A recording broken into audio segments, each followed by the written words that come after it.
सो hello मेरे भाई, I hope you all are good. तो गाइस, मैं अपनी पिशाचों जैसी शक्ल और एक खुफिया दिमाग लेके आ गई हूँ दोबारा से आपके सामने एक न्यू हॉरर स्टोरी लेके। तो बी केयरफुल और ध्यान से सुनना। तो चलिए अपने जीएफ के बारे में सोचना छोड़ के आगे बढ़ते हैं वीडियो की तरफ।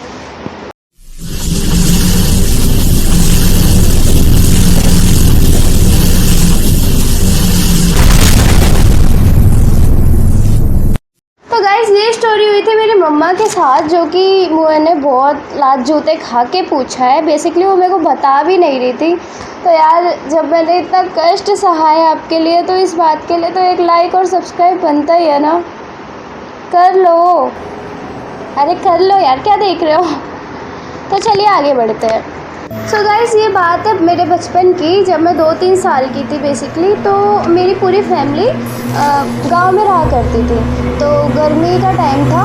तो गर्मी में क्या होता है, हमारे जो गांव में होता है ना, तो सब बरामदे में ही, मतलब गैलरी में सारे ऐसे खाट एक लाइन वाइज बिछा के वहीं पे सोया करते हैं। सारे लाइन वाइज 1 बाय 1 वहीं पे सोते थे। तो मुझे बेसिकली मम्मी ने बताया कि हमारे गांव में ना एक पूजा हुआ करती थी। तो बेसिकली वो पूर्वजों के लिए होती थी, और जैसे मरे हुए लोग थे उनके लिए होती थी।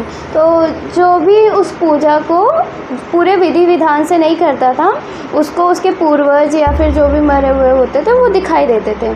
तो ऐसे ही पूजा मेरे भी घर में होनी। एंड गाइस, शॉकिंग बात यह है कि इस पूजा को सिर्फ आदमी कर सकते थे, घर के पुरुष लोग इस पूजा को कर सकते थे। औरतें इस पूजा में बिल्कुल भी इन्वॉल्व नहीं थी। तो हुआ क्या था, मेरे भी जो दादाजी थे, वो मतलब उस टाइम से 2-3 साल पहले उनकी डेथ हो चुकी थी। तो उनके नाम से भी ये पूजा होनी थी। तो यार, आई नो कुछ लोग सोच रहे होंगे कि ये पिंडदान वाली पूजा की बात कर रही होगी। तो नहीं यार, हमारे गांव में मरे हुए लोगों की, जो पूर्वज लोगों की थी, उनकी अलग पूजा होती थी, जो कि बेसिकली पीपल के पेड़ के पास ही होती थी। मुझे नहीं पता वो कैसी और क्या पूजा होती थी, जो घर के आदमी लोग थे वही करते थे। तो बेसिकली किसी को भी नहीं पता, आदमियों को छोड़ के। गाइस, ऐसे ही कुछ दिन निकलते हैं और पूजा के 4 दिन रह जाते हैं। तो सडनली मेरे पापा को दिल्ली में ना कुछ काम पड़ जाता है। तो जिसकी वजह से उनको दिल्ली आना इतना अर्जेंट हो जाता है कि वो मम्मा से बोलते हैं, तुम टेंशन मत लो, मैं पूजा वाले दिन से पहले ही आ जाऊँगा गाँव वापस। तो मम्मा कहती है ठीक है, बट फिर भी मम्मा के दिमाग में लगा रहता है कि भाई पूजा नहीं होगी तो ये होगा वो होगा, ठीक है। तो मम्मी को ऐसा बोल के पापा चले जाते हैं दिल्ली। तो गाइस, ऐसे ही करके एक दिन पूजा वाला दिन भी आ जाता है पास में। तो पापा इतने ज़्यादा दिल्ली में बिज़ी हो जाते हैं कि उनको याद ही नहीं रहता कि गांव जाना भी है, पूजा भी है। बिकॉज़ वो हमारे ही गांव में होती थी, तो दिल्ली में तो क्या ही पता होगा। तो पापा नहीं आ पाते पूजा करने। तो गाइस, इसके आगे वाला पार्ट जब मम्मा ने मेरे को बताया, सीरियसली मैं बिलीव नहीं कर पाई कि ऐसा भी हो सकता है। मैंने देखा कि वो बता रही हैं और उनको गूज़बम्प्स आ रहे हैं। सीरियसली, वो सोचो उस टाइम इतनी डरी हुई थी, तो जब उनके साथ वो हादसा हुआ तो उनके पे क्या बीती होगी। मैंने बहुत ही नरमी के साथ आगे वाली पार्ट स्टोरी सुनाते हुए बोला मेरे को कि पूजा के जस्ट अगले दिन उन्हें लगा, जब पूजा नहीं हो पाई हमारी, तो उसके अगले दिन ही उन्हें लगा कि हमारे घर में, गांव वाले घर में, सुबह से लेकर शाम तक कोई रो रहा है, उसकी आवाज़ आ रही है। बट गांव का माहौल था, तो मम्मा ने इतना ध्यान नहीं दिया। सो वो अपने काम में भी बिज़ी थी, और हम भी छोटे छोटे थे तो हम में भी बिज़ी थी, सो इतना ध्यान नहीं दिया। और गाइस, शाम को जो हुआ, जो उन्होंने मेरे को बताया, वो सुन के शायद आपके भी गूज़बम्प्स आ जाए।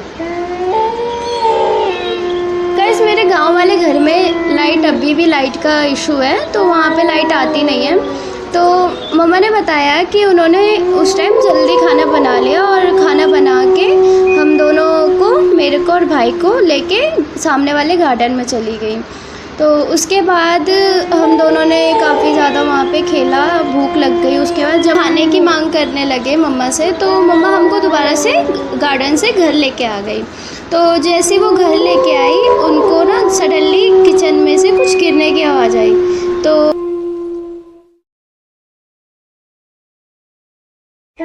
जैसे गिरने की आवाज़ आई उनको लगा कि किचन में है ना बिल्ली दूध पीने आई होगी, तो क्या पता उसने ही कुछ बर्तन गिरा दिए होंगे।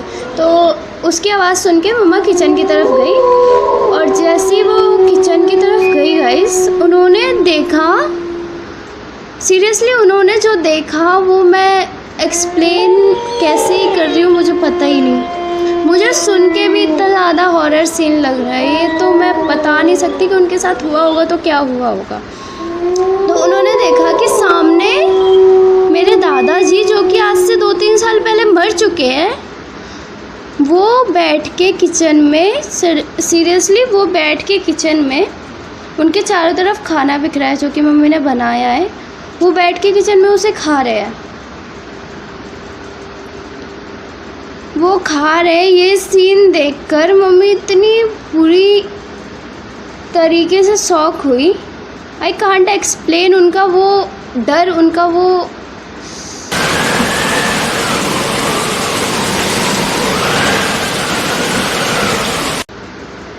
मम्मी का हालत मैं एक्सप्लेन नहीं कर सकती गाइस, मैं एक्सप्लेन नहीं कर सकती कि उनकी क्या हालत हुई थी उस टाइम। सो गाइस, उस टाइम मम्मी मेरे को और भाई को लेके गेट लगा के बाहर का नॉक करके सीधा अपने मायके गई। हम लोग मम्मी के ससुराल में मेरे दादाजी के घर थे, तो मम्मी सीधा हम दोनों को लेके अपने मायके गई। मायके जाके उन्होंने मामा जी को सारी बात बताई, तो सारी बात बताई। मामा जी ने थोड़ा सा अंदाज़ा ही लगा लिया कि हुआ क्या होगा एक्चुअल में। तो उसके बाद मामा जी ने पापा को बुलाया फ़ोन करके, और फिर पापा को बताया कि ऐसे ऐसा हुआ है। तो फिर मामा जी ने और पापा ने दोनों ने पंडित को बुलाया, और फिर दोबारा से वो पूजा करवाई, और फिर डबल विधि विधान से करवाई। उसके बाद से गाइस कुछ नहीं हुआ, बट हाँ, उसके बाद से हम लोग कभी उस घर में नहीं गए। सीरियसली हम लोग कभी भी उस घर में नहीं गए, उस घर को एकदम से छोड़ दिया। और दादाजी का पिंडदान हर साल चलता आ रहा है, ऐसे ही चलता रहेगा, और वो पूजा भी होती आ रही है, होती ही रहेगी। दादाजी की आत्मा को भगवान शांति दे, और भगवान करे दोबारा हमें ना दिखे। तो गाइस, इसी के साथ ख़त्म होती है स्टोरी, और अगर स्टोरी पसंद आई हो तो प्लीज़ लाइक एंड सब्सक्राइब करके ही जाना। और मम्मी की मार खाई है इसलिए तो कर दो यार, करते ही नहीं हो आप। और हाँ, अगर आपकी भी हो कोई ऐसी स्टोरी तो प्लीज़ कमेंट करो। आई होप कि नेक्स्ट स्टोरी आपकी ही होगी। सो बाय बाय। हाँ, हमें छपरी, हाँ, हमें छपरी, हाँ, हमें छपरी।